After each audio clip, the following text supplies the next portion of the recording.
Entrei no carro do meu marido e encontrei um tubinho de gel lubrificante no porta-luvas. Fiquei em silêncio. Simplesmente o troquei secretamente por cola industrial. O que aconteceu depois fez os vizinhos chamarem os bombeiros com urgência. Que bom que você está aqui. Se você está vendo este vídeo, curta, inscreva-se no canal e me diga nos comentários de onde você está ouvindo minha história de vingança. Quero saber o quão longe ela chegou. Eu me sentei à mesa da cozinha, olhando para o Daniel, meu marido, que acabava de voltar para casa depois de um jantar com os sócios. Ele entrou com uma expressão de cansaço, jogou o paletó no sofá, afrouxou a gravata e se jogou na cama sem nem tomar banho. Em poucos minutos, seus roncos já podiam ser ouvidos. Eu me levantei e comecei a arrumar em silêncio a bagunça que ele tinha deixado na sala. O paletó, a carteira, o celular, o velho laptop. A tela do celular ainda estava acesa, com um e-mail novo à vista. Eu franzi a testa. O Daniel nunca usava e-mail. Ele sempre dizia: Francisca, essas coisas de tecnologia são complicadas demais. Prefiro ligar e pronto. E agora um e-mail estranho. Estava ali, bem visível. Por curiosidade, eu o abri. A mensagem era curta. Apenas algumas palavras. Você foi incrível hoje, papai. Acompanhada de um coração vermelho. Eu congelei, como se alguém tivesse me dado um tapa. Papai! Quem o chamava T assim? E com um tom tão íntimo. Eu rolei a tela para baixo, procurando por mais pistas. Mas não havia nada. Apenas um endereço de e-mail estranho, cheio de caracteres sem sentido. A inquietação tomou conta do meu corpo, como um vento gelado entrando por uma fresta na porta. Olhei em direção ao quarto e vi o Daniel se virar com um ronco entrecortado. Assustei-me. Coloquei o celular de volta no lugar imediatamente, com o coração batendo forte como o de uma ladra pega em flagrante. Continuei arrumando. Peguei a roupa suja dele para lavar. Ao revirar os bolsos da calça, senti um papel dobrado. Era a conta de um restaurante elegante em Gramado. Eu franzi a testa. Gramado. Ele havia me dito que naquela noite se encontraria com sócios em São Paulo. O recibo mostrava 2 pessoas. Uma garrafa de vinho caro, pratos principais de filé e massa. Tentei me lembrar da última vez que o Daniel me levou a um lugar assim, talvez há 10 anos, quando eu abri minha primeira padaria. Com quem ele tinha jantado agora em Gramado? Enquanto mentia que estava em São Paulo? Peguei meu celular e tirei uma foto do recibo e também do e-mail. Eu não queria acreditar, mas intuição de uma mulher, de uma esposa de 40 anos, nunca se engana. Algo estava acontecendo e eu precisava descobrir. Fui até a garagem. O carro velho do Daniel ainda estava quente, com cheiro de gasolina no ar. Abri a porta, acendi uma lanterna e revirei cada canto no banco do motorista. Não havia nada de estranho. Apenas algumas moedas soltas e uma garrafa de água vazia. Mas ao colocar a mão no porta-luvas do passageiro, senti algo de plástico e escorregadio. Eu o tirei e quase tive um ataque cardíaco. Um tubinho de gel lubrificante, já usado, com restos grudados na tampa. Eu fiquei ali, na escuridão da garagem, olhando para ele como se fosse um segredo sujo. Nós não éramos íntimos há muito tempo. O Daniel sempre dizia que estava cansado, que a idade tinha tirado sua vontade. Então, para que era aquele gel? Eu fiquei paralisada, mas com a cabeça fria. Coloquei-o de volta no lugar. Limpei minhas mãos com um guardanapo, como se temesse que ele me deixasse uma marca. Continuei revirando, desta vez com mais cuidado. Embaixo do banco de trás, encontrei alguns guardanapos amassados, impregnados com um perfume doce que não era de homem, nem a minha fragrância suave de rosas. Aquele aroma era estranho, provocador. Tirei fotos de tudo, o gel, os guardanapos, como se pudesse capturar o cheiro na imagem. Fechei o carro, voltei para dentro. Sentei-me à mesa da cozinha. Minhas mãos tremiam ao pegar o celular do Daniel novamente. Naquele momento, eu já estava quase certa de que ele estava me traindo. Revirei as mensagens dele, mas só havia conversas de trabalho, frias e secas. A caixa de entrada estava vazia, exceto por aquele e-mail estranho. Revirei os itens enviados e os rascunhos. Nada. Tudo estava limpo demais.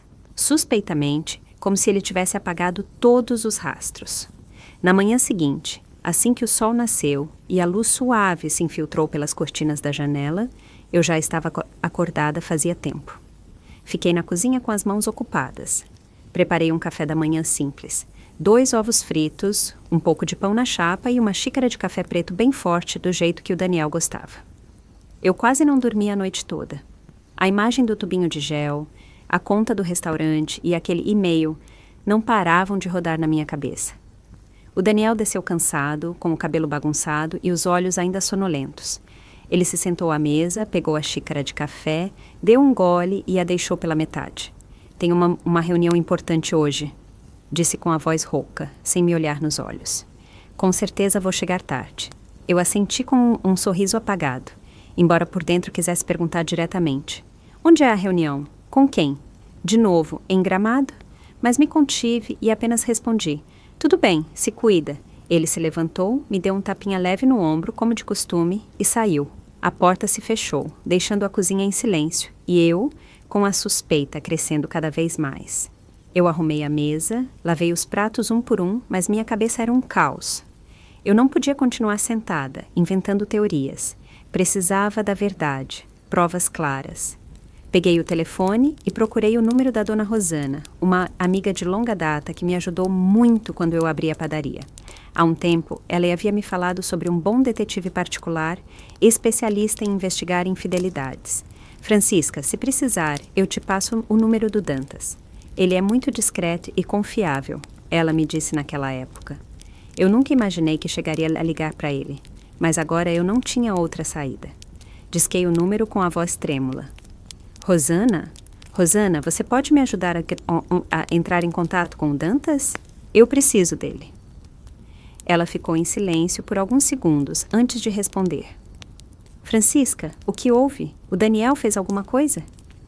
Eu suspirei, sem vontade de dar detalhes por telefone. Só preciso saber a verdade. Você me ajuda? A Rosana aceitou de imediato.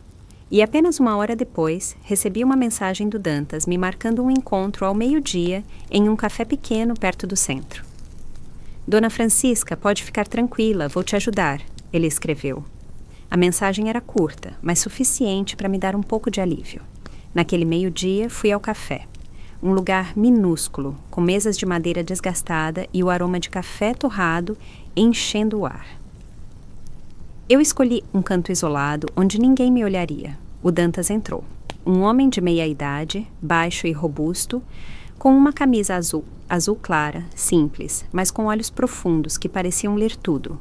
Passei para ele um pendrive com as fotos que eu tinha tirado na noite anterior. O e-mail estranho, a conta do restaurante, o tubinho de gel e alguns guardanapos. Isso é tudo o que tenho, eu disse com a voz um pouco insegura. Eu não tenho certeza, mas acho que meu marido está me traindo. O Dantas assentiu.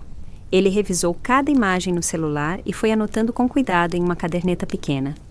Dona Francisca, eu entendi. Vou começar a seguir o Sr. Daniel a partir desta mesma tarde. Não se preocupe, eu a avisarei o mais rápido possível. Eu olhei, tentando conter a vontade de chorar.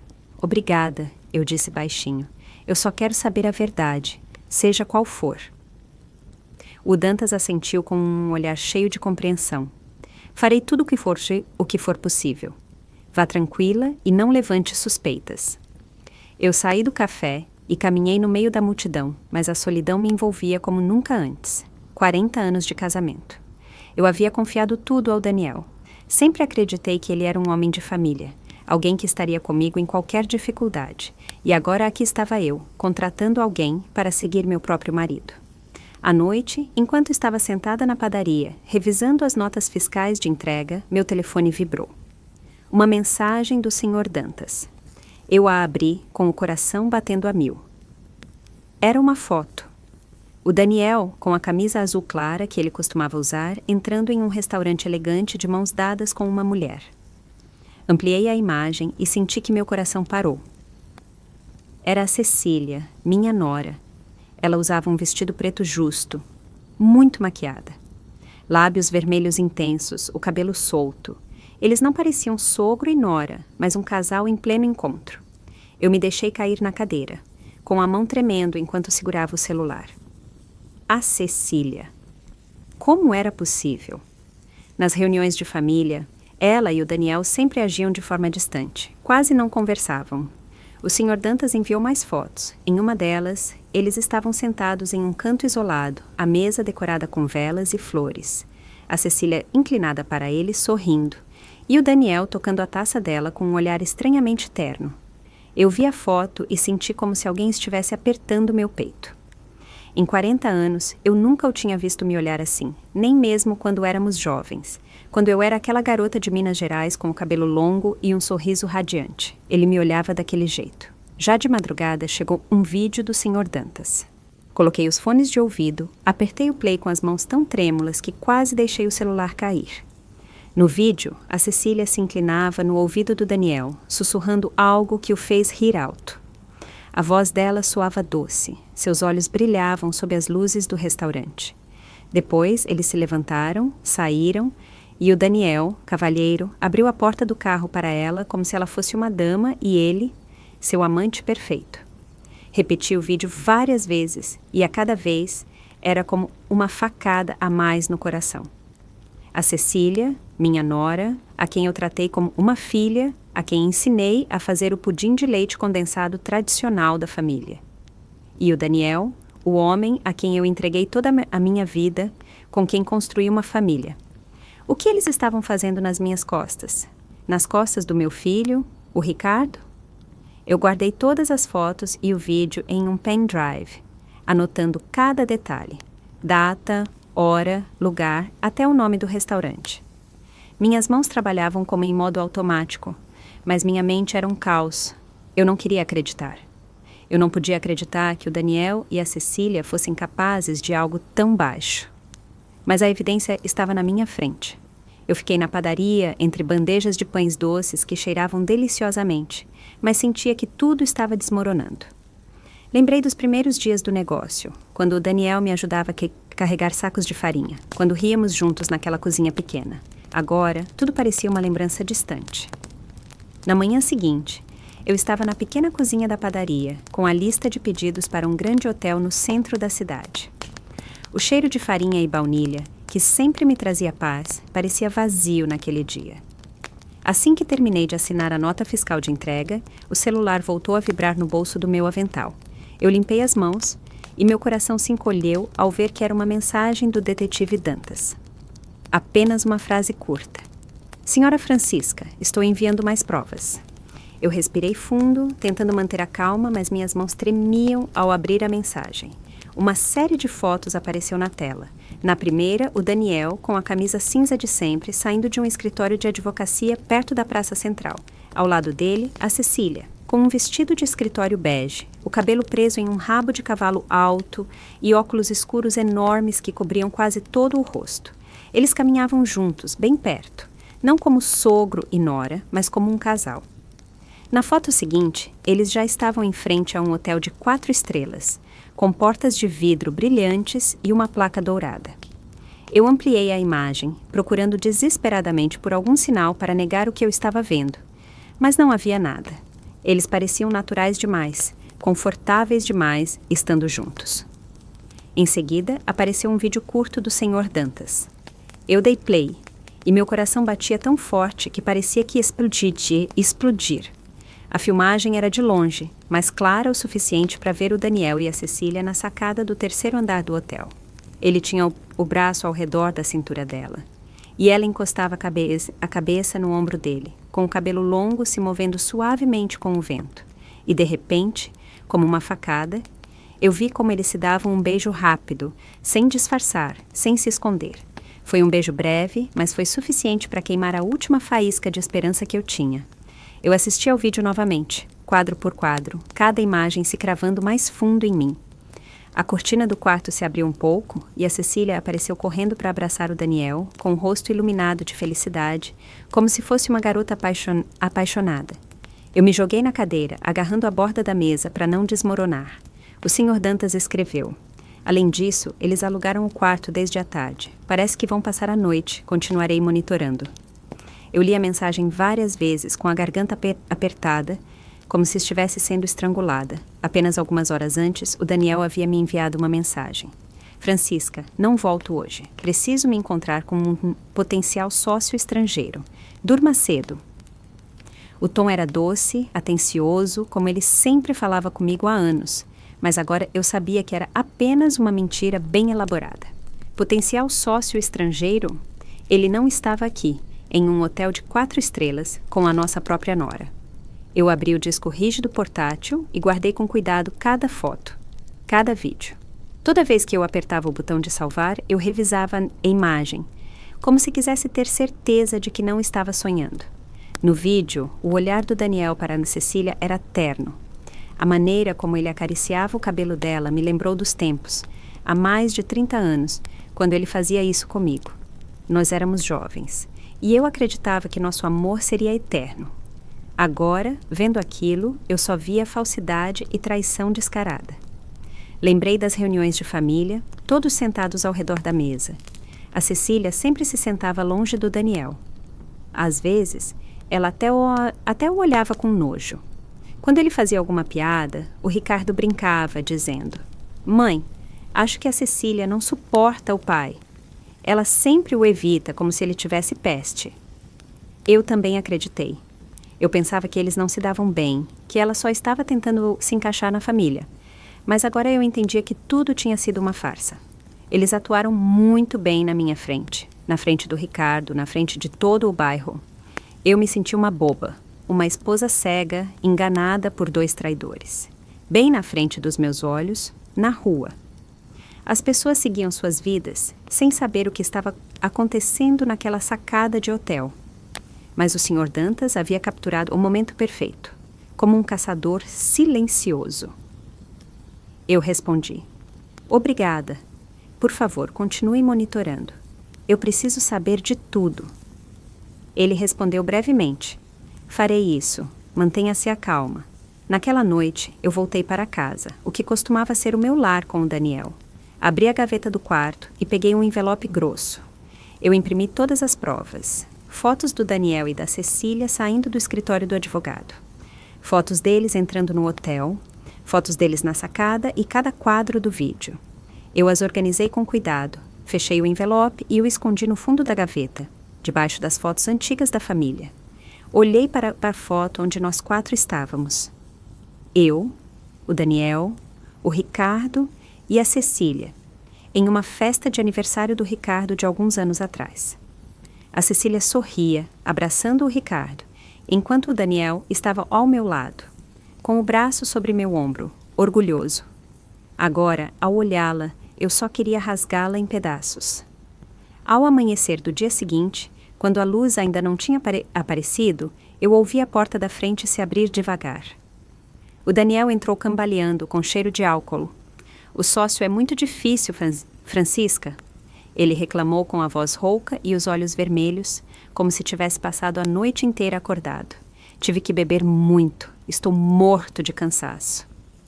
Eu estava na cozinha, com um copo de água na mão, observando a encenação dele, enquanto sentia como se estivesse esfregando sal na ferida. Eu respondi com calma, como sempre: "Descanse, amanhã você tem que trabalhar." Ele assentiu, me deu um tapinha no ombro, como se nada estivesse acontecendo, e se arrastou para o quarto. Minutos depois, ele já estava roncando, tranquilo, como se nunca tivesse me traído, como se nunca tivesse entrado em um hotel com a nossa própria nora. Quando tive certeza de que o Daniel estava dormindo, meu celular vibrou. Era uma ligação do detetive Dantas. A voz dele era baixa, quase sussurrando, como se temesse que alguém o ouvisse. "Dona Francisca, eu gravei a conversa deles no estacionamento do hotel. Usei um equipamento especial. Eles não perceberam. Eu vou te enviar agora mesmo."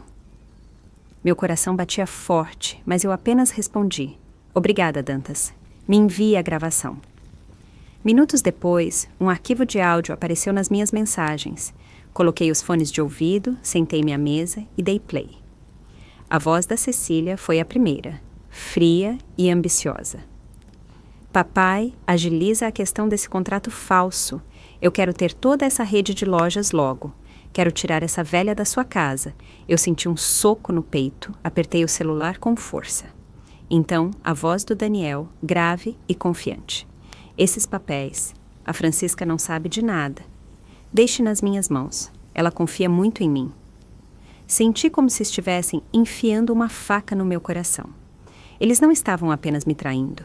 Eles também planejavam me roubar tudo o que eu construí. A rede de padarias, suor, lágrimas, noites sem dormir, assando cada fornada. Dias correndo pela cidade, entregando pedidos para manter a reputação. Tudo era meu. O Daniel nunca colocou as mãos na massa, nunca atendeu no balcão, nem assinou contratos com hotéis. E agora ele e a Cecília queriam me tirar tudo, me expulsar da casa que eu transformei em um lar. Eu quase desmoronei, mas ainda tive a calma para copiar o áudio para o pendrive onde guardava as outras provas. Anotei cuidadosamente a hora, o lugar, como uma tentativa de me manter firme no meio da tempestade. Na manhã seguinte, enquanto preparava o café na padaria, o celular voltou a vibrar. O Dantas enviou outra série de fotos novas, tiradas com teleobjetiva. Nelas, o Daniel e a Cecília estavam dentro do carro dele, com uma pasta grossa de papéis à sua frente. A Cecília tinha uma caneta vermelha e marcava o documento com atenção. O Daniel, ao lado dela, assentia e sorria, como se estivesse de acordo. O Dantas escreveu: "Eu ouvi alguma coisa. Parece que eles querem usar um contato no cartório para fazer a transferência. Vou investigar mais." Eu ampliei a foto, vi as letras no papel, embora não conseguisse lê-las, mas eu sabia. Não eram papéis de trabalho normais. Eles estavam planejando roubar o meu esforço, passo a passo. Eu me sentei entre bandejas de pães doces que cheiravam deliciosamente, mas sentia como se o mundo inteiro estivesse desabando. Abri o arquivo de gravação novamente, coloquei os fones de ouvido e ouvi cada frase, cada palavra deles. Velha desgraçada. Foi assim que a Cecília me chamou. Lembrei-me dos dias em que ela tinha acabado de chegar à família, quando eu a ensinava a fazer arroz. Quando a abracei como uma filha, eu pensei que ela era parte da família, que ela seria a mulher que, junto com o Ricardo, construiria um futuro. E o Daniel, o homem que eu amei desde que era uma garota em Minas Gerais, o que me jurou ficar comigo até o fim, eles haviam me transformado em uma piada, em uma boba que ainda acreditava no amor e na família.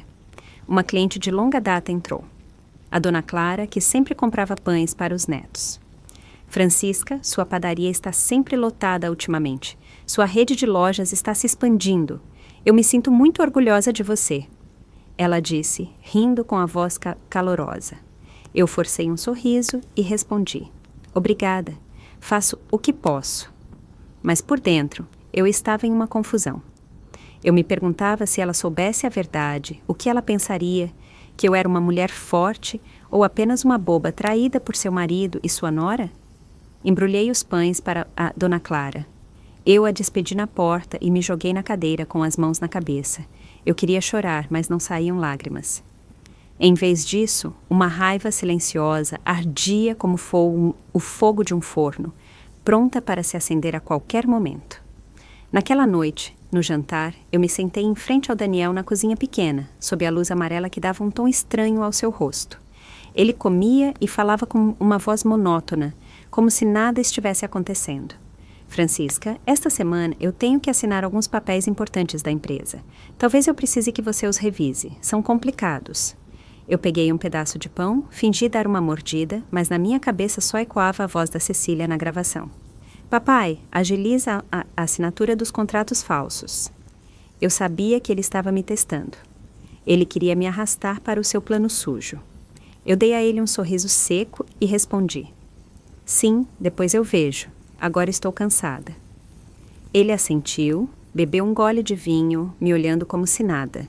Mas eu sabia que por trás daquele sorriso havia um homem disposto a me tirar tudo o que eu havia construído. O Daniel bebeu mais copos de vinho. Seu rosto ficou vermelho e ele começou a falar, arrastando a voz, sobre um cliente chato que ele tinha visto naquele dia. Eu a sentia como se estivesse ouvindo, mas por dentro eu queria gritar. Você acha que eu sou tão estúpida? Quando ele se levantou cambaleando e foi para o quarto, eu arrumei a mesa, cada movimento lento, contendo a coragem que fervia dentro de mim. Ele se jogou na cama, roncando alto, e deixou o chaveiro do carro na mesinha de cabeceira, brilhando sob a luz fraca. Eu olhei para ele, sentindo meu coração bater no peito. Era a minha chance. Entrei devagar no quarto, cuidando para não fazer barulho. Cada passo era como caminhar entre a dor e a decisão. Eu peguei as chaves, as apertei com força e fui direto para a garagem. A noite estava tranquila. Apenas se ouvia o som dos grilos lá fora. Eu acendi a lanterna do meu celular. A luz fraca iluminou o carro velho do Daniel. Abri a porta. Ainda havia o cheiro de gasolina misturado com um perfume estranho. Abri o porta-luvas entre os bancos e lá estava o tubinho de gel, com a tampa frouxa e restos secos na borda. Eu o peguei na mão, sentindo que estava segurando um segredo sujo. Era claro que eles tinham usado de novo, como se fosse a confirmação de que o Daniel e a Cecília continuavam com o joguinho às escondidas.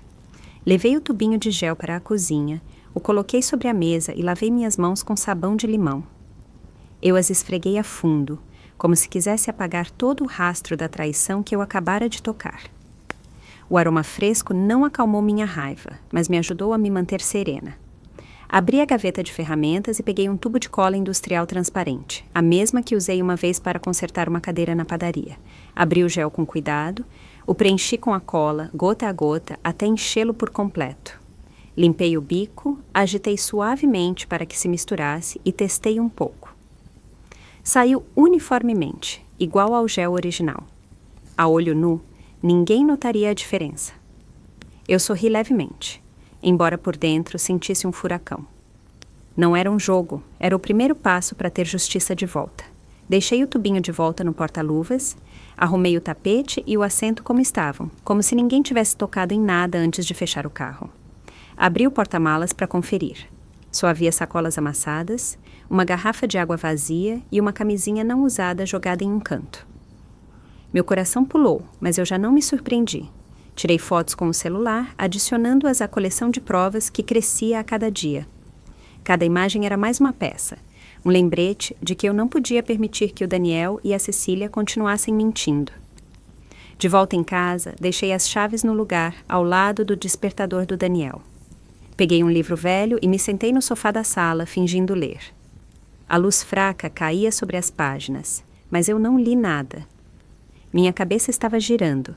Eu pensei no Ricardo, meu filho, que acreditava viver feliz com a Cecília, sem saber a verdade. Como dizer a ele que sua esposa e seu próprio pai estavam nos traindo? Pensei na rede de padarias, nos 40 anos de trabalho e noites sem dormir. Em todas as brigas com o Daniel para defender meu sonho. Ele nunca entendeu completamente, mas eu confiei que ele me apoiava. Agora eu sabia que ele só estava esperando o momento de me roubar tudo. Uma hora depois, o Daniel acordou e foi cambaleando para a cozinha pegar água. Ele viu as chaves sobre a mesa e nem suspeitou. "Você ainda não dormiu, Francisca?" Ele me perguntou sonolento. Eu sorri e respondi: "Não, estou lendo um pouco. Termine sua água e volte a dormir." Ele assentiu, bebeu e voltou para o quarto, roncando em seguida. Eu o olhei como se fosse um estranho. Este homem, que um dia prometeu ficar comigo até o fim, agora planejava destruir o que eu mais amava. Mas ele não sabia que eu já havia começado meu contra-ataque. Ao amanhecer, eu me levantei. A luz do sol entrava timidamente pela janela da padaria. Eu estava na cozinha de sempre, amassando, preparando pudins e pães doces para um grande pedido de hotel. Eu apertei a massa com força, descarregando minha raiva em cada movimento. Quando voltei para tomar café da manhã, eu me esforcei para manter o rosto tranquilo. O Daniel já estava levantado, com uma xícara de café preto na mão.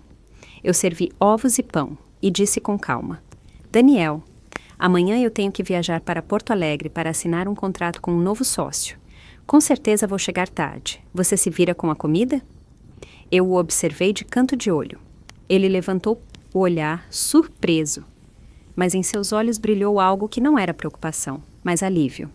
"Um contrato grande?" ele perguntou, pegando minha mão com um tom falsamente terno. "Não se preocupe, vá tranquila, eu cuido de tudo." Mas aquela faísca em seus olhos, aquela leve curva em seus lábios, como se um peso tivesse sido tirado, me atravessou o peito.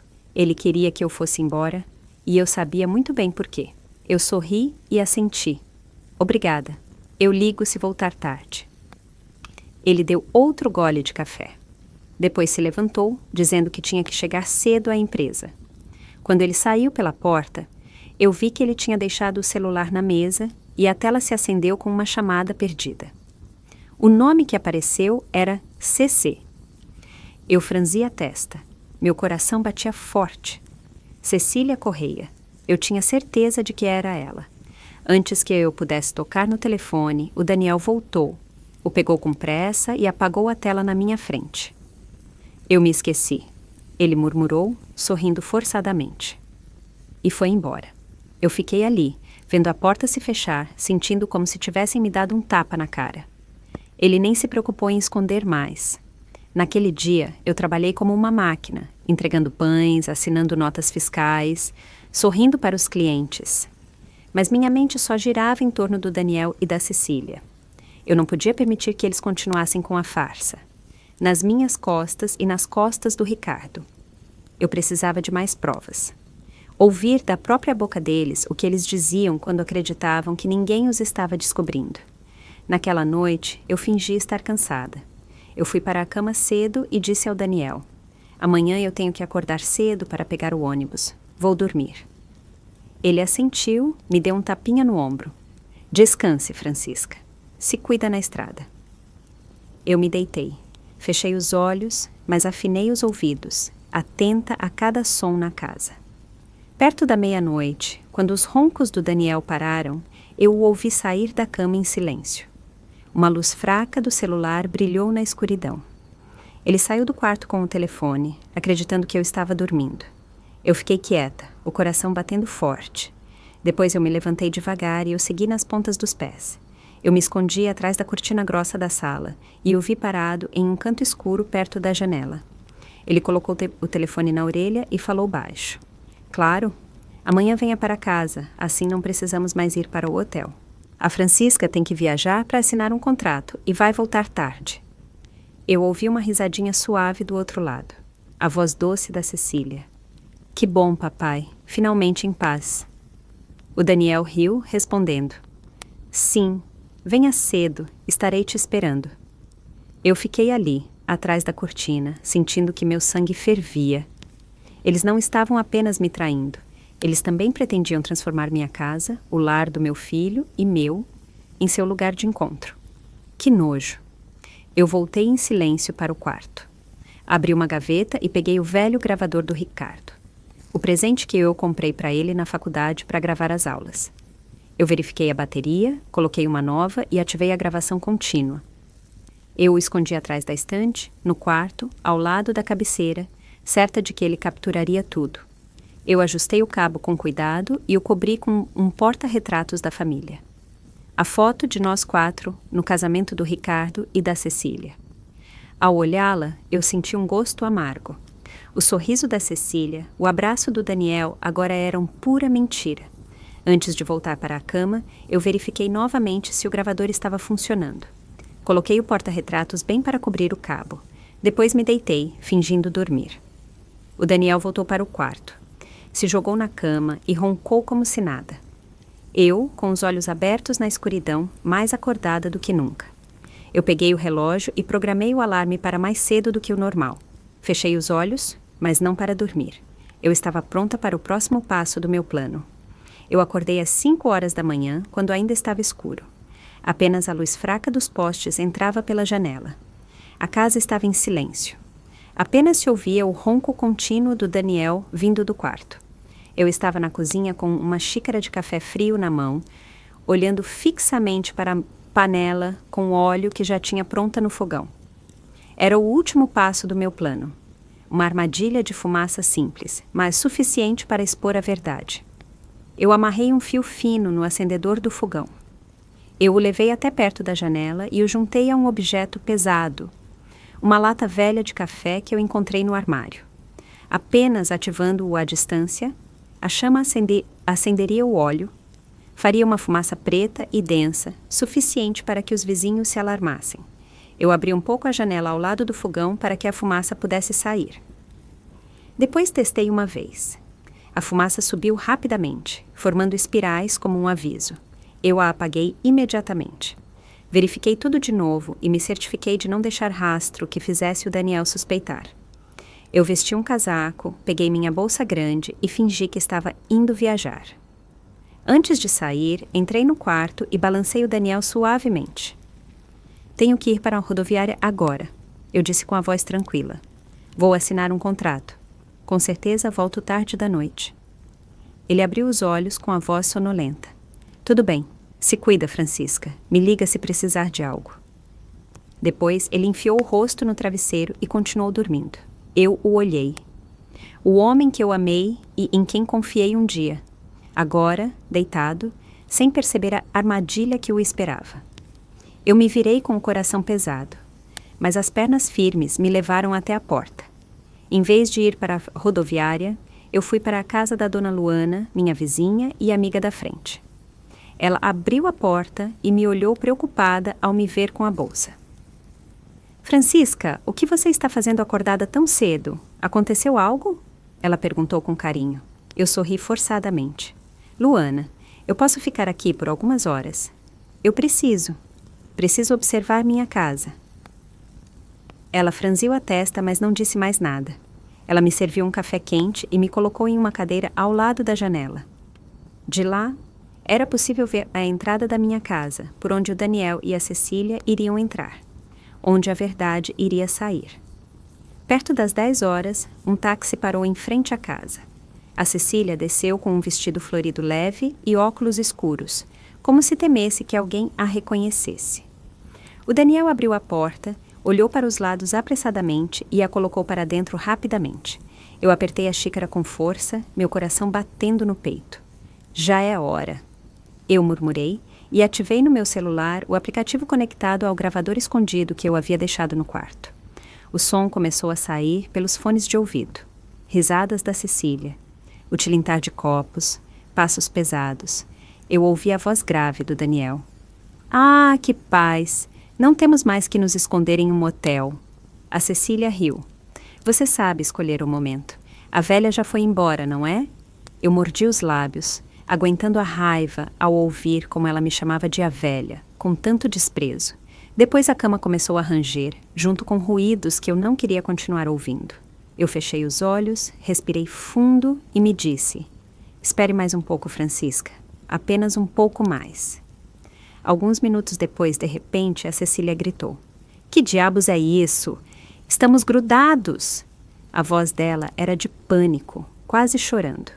O Daniel resmungou: cala a boca, espera, deixando eu ver.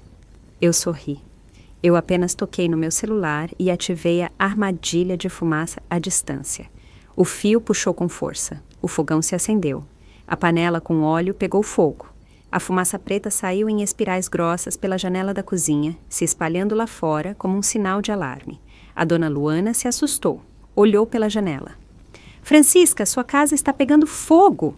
Eu fingi me assustar, mas por dentro eu me sentia estranhamente tranquila. Os vizinhos começaram a sair para o quintal gritando: a casa da Francisca está pegando fogo! Chamem os bombeiros! Um homem ali perto, o senhor Maurício, rapidamente pegou seu telefone e ligou para os bombeiros da cidade. Eu fiquei ali, com a xícara de café apertada na mão, sem tirar os olhos da minha casa. Tudo estava saindo conforme o planejado. Nos meus fones de ouvido, a voz da Cecília soava cada vez mais desesperada. Daniel, faça alguma coisa! Não consigo me mover! A voz do Daniel rugiu.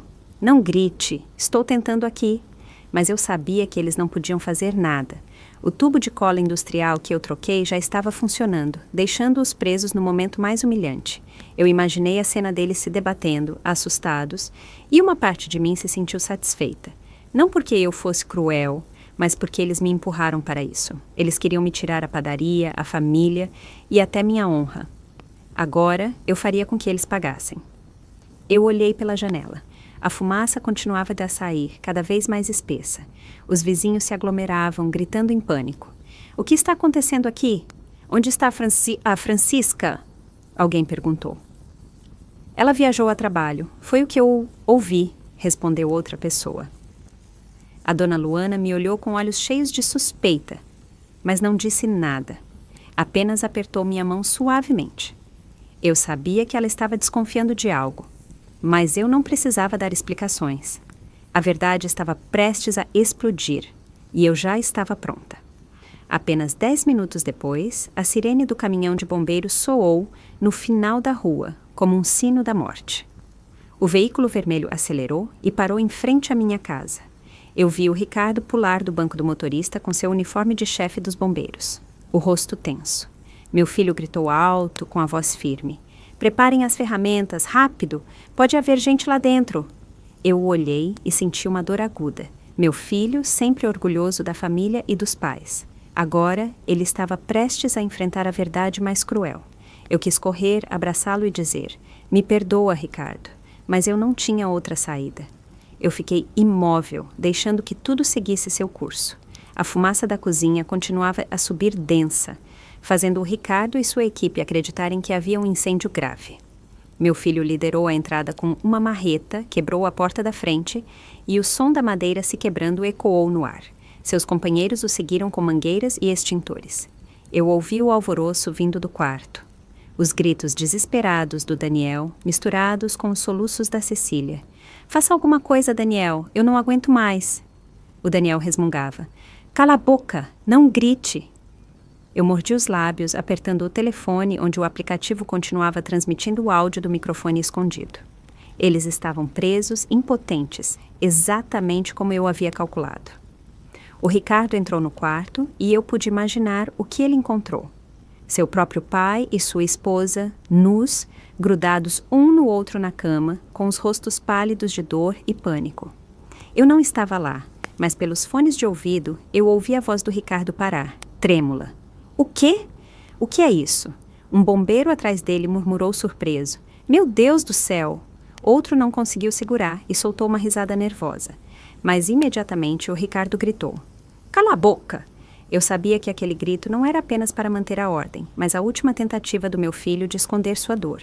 A humilhação já estava exposta, não apenas para o Ricardo, mas para toda a equipe de bombeiros e para todo o bairro. Um bombeiro saiu correndo e avisou ao Ricardo. Capitão, a fumaça já está controlada. Foi só um pequeno incêndio de óleo. Nada grave. Mas o Ricardo não respondeu. Eu supus que o rapaz ainda estava lá, paralisado diante do que viu no quarto. Os vizinhos começaram a chegar, se amontoando em frente à porta, apontando e murmurando. O que está acontecendo aqui? São o Daniel e a Nora, gritou uma mulher com a voz cheia de espanto. Meu Deus! Exclamou outra. Como isso pôde acontecer? A dona Luana, parada ao meu lado, pegou o celular e, em silêncio, começou a gravar, aproximando a câmera do Daniel e da Cecília, que se contorciam na cama com os rostos deformados pela dor. Ela me olhou com olhos de pena e raiva. Francisca, você sabia disso, não é? Eu não respondi. Apenas assenti suavemente, sem tirar os olhos da janela. O Ricardo saiu do quarto. Eu ouvi o barulho de suas botas no chão de madeira. Pelo fone de ouvido, eu ouvi o Daniel gritar com a voz rouca. Tira todo mundo daqui! Fecha a porta, Ricardo! Mas já era tarde demais. Todo o bairro estava reunido com olhares de desprezo e murmúrios que soavam como um coro de vergonha. Sogro e nora pegos em flagrante. Inacreditável! Exclamou um homem. Pobre Francisca! Como ela pôde chegar a isso? Suspirou o outro. Os bombeiros, depois de um momento de hesitação, tiveram que agir. Eles enrolaram lençóis ao redor do Daniel e da Cecília, tentando cobrir os corpos grudados, e os tiraram em macas. Ouvia-se os soluços entrecortados da Cecília, misturados com seus gemidos de dor. Por favor, façam alguma coisa, eu não aguento mais. O Daniel apenas murmurava fracamente. Não deixem que ninguém nos veja. Mas todo o bairro já os tinha visto. Havia olhares de repulsa, risadas de escárnio e balançar de cabeça de decepção.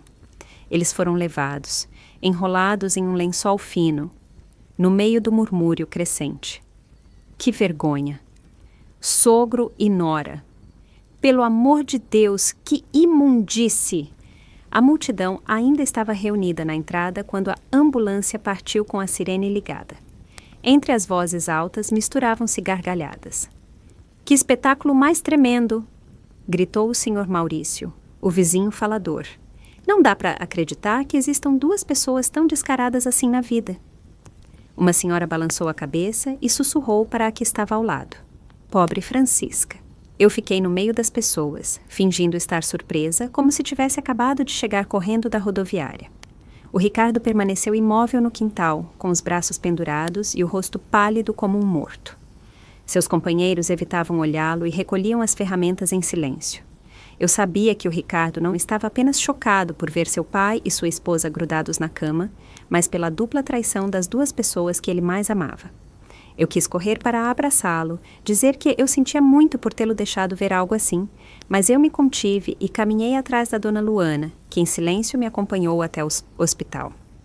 Nós nos sentamos no corredor do terceiro andar, esperando enquanto eu mantinha a expressão preocupada de uma esposa que acabou de descobrir que sua casa pegou fogo. Horas mais tarde, um médico saiu com suor na testa. Ele me olhou e falou em voz baixa. Dona Francisca, nós conseguimos separá-los. Por sorte, não houve danos graves. Eles só precisam de pomadas para a pele.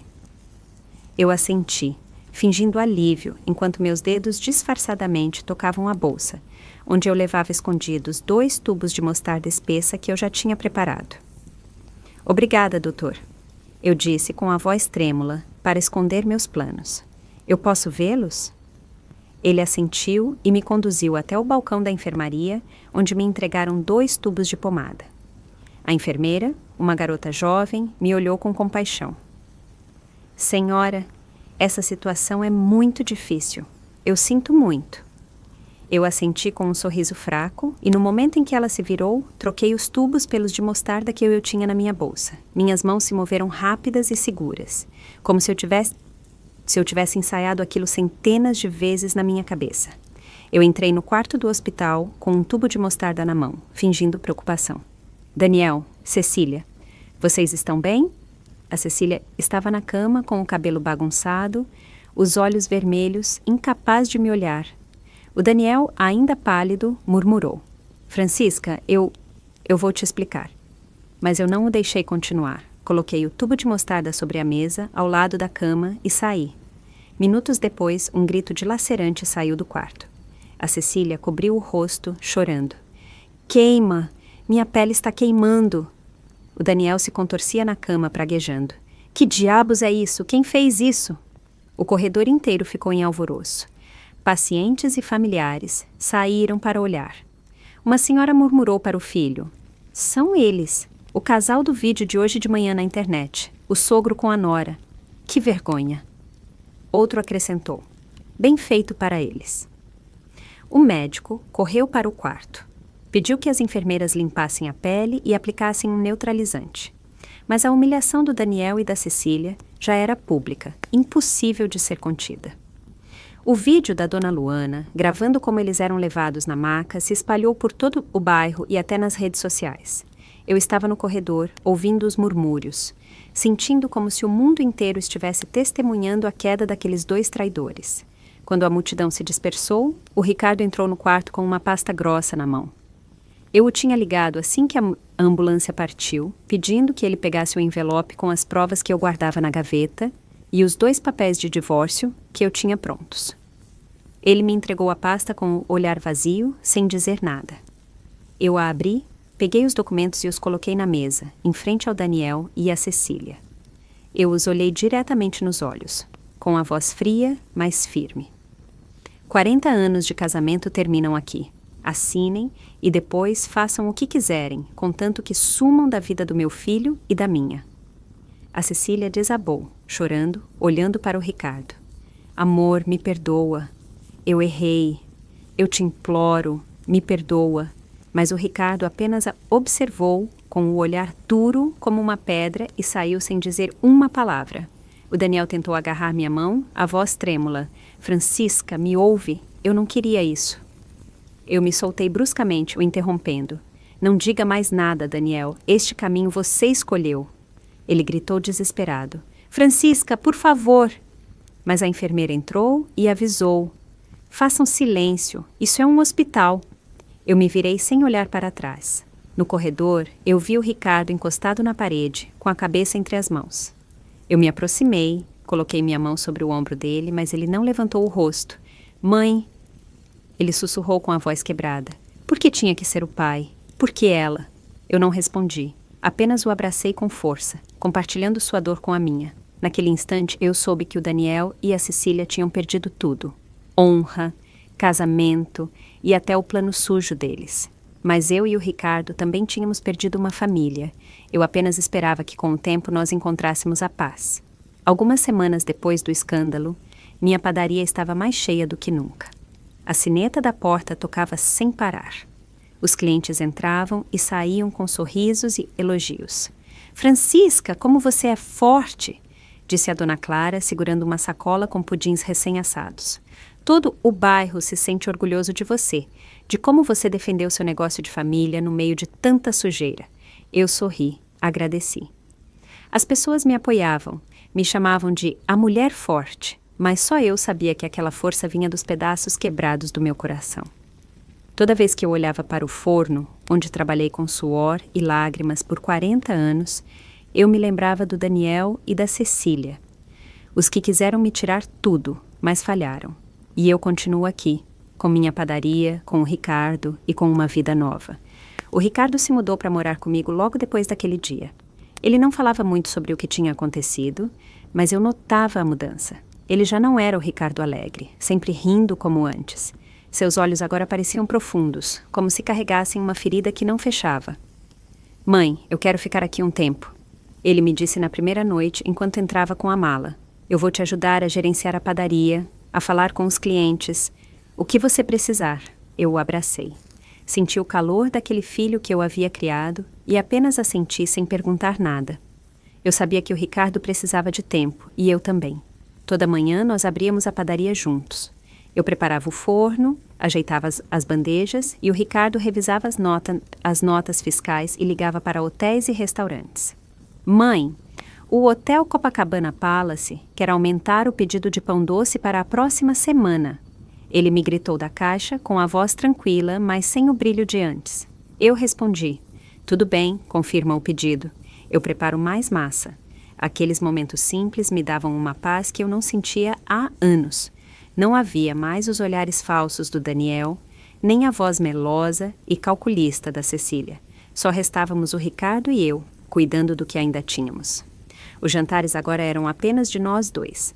Nós nos sentávamos em frente um ao outro, na cozinha pequena, comendo pratos simples. Às vezes, arroz com feijão e frango. Às vezes, apenas pão com café. "Mãe, faz pudim para o fim de semana?" Ele me disse uma noite com um leve sorriso. O primeiro que eu via desde o escândalo. "Está bem," eu respondi, aliviada. "Mas você me ajuda a mexer o caramelo." Ele assentiu. E naquele momento eu senti que pouco a pouco nós estávamos nos recuperando. Eu comecei a me dar tempo para mim, algo que eu quase nunca fiz em 40 anos. Eu entrei em um clube de culinária no Centro Cultural, onde mulheres da minha idade compartilhavam receitas e contavam suas histórias. "Francisca, você faz o melhor pudim do bairro", me disse uma senhora, rindo, quando eu levei uma bandeja. Eu respondi sorrindo. É um truque que eu aprendi em Minas Gerais. Eu também comecei a ir à missa nos fins de semana. Eu me sentava em silêncio, com a luz dos vitrais sobre o rosto e rezava. Não pelo Daniel, nem pela Cecília, mas pelo Ricardo. Por mim, para que nós encontrássemos a força para seguir em frente. Às vezes, eu saía para caminhar com a dona Luana pela praça, ouvindo-a falar das fofocas do bairro. "Sabe, Francisca?" Ela me disse com brilho nos olhos. "Todo mundo ainda fala sobre o Daniel e a Cecília, mas eles dizem que foi você quem venceu." Eu apenas sorri, sem responder. Venci, talvez, mas o preço foi perder toda a minha família. O Ricardo também estava mudando. Ele ficou menos calado e começou a me contar sobre seu trabalho como bombeiro. "Ontem, nós apagamos um incêndio no mercado." Ele me disse uma noite enquanto jantávamos. "Foi muito perigoso, mãe, mas por sorte ninguém se machucou." Eu o ouvia com o coração cheio de orgulho. "Se cuida muito," eu pedi com a voz trêmula. "Eu só tenho você." O Ricardo me olhou com ternura. "Não se preocupe, mãe, eu nunca vou te deixar sozinha." Essas palavras foram como um remédio. Elas me devolveram a fé de que, embora eu tivesse perdido tanto, eu ainda tinha meu filho, que sempre estaria comigo. Uma tarde, enquanto a padaria estava cheia de clientes, eu fiquei sentada na caixa, observando o movimento da rua. A sineta da porta tocava sem parar. O cheiro de pão doce enchia o ar. Eu observei as bandejas com pudins e pães e pensei em todo o caminho percorrido. Eu construí esta padaria com minhas próprias mãos, desde que eu era uma garota em Minas Gerais, até me tornar uma mulher que soube resistir. O Daniel e a Cecília quiseram me tirar tudo, mas não conseguiram. Eu mantive minha padaria, mantive o Ricardo e, o mais importante, mantive a mim mesma. A história que contamos é fictícia, mas é baseada em alguns fatos reais. Os nomes e lugares foram alterados para proteger a identidade das pessoas envolvidas. Não contamos isso para julgar, mas com a esperança de que alguém ouça e pare para pensar. Quantas mães estão sofrendo em silêncio dentro da sua própria casa? Eu sinto muita curiosidade. Se você estivesse no meu lugar, o que você faria? Você escolheria ficar em silêncio para manter a paz? Ou você se atreveria a enfrentar tudo para recuperar sua voz? Eu quero saber o que você pensa, porque cada história é uma vela que pode iluminar o caminho de alguém. Deus sempre abençoa. E eu acredito firmemente que a coragem nos leva a dias melhores. Enquanto isso, na tela final, eu deixo 2 das histórias mais queridas do canal. Eu garanto que elas vão te surpreender. Obrigada por ter ficado até aqui.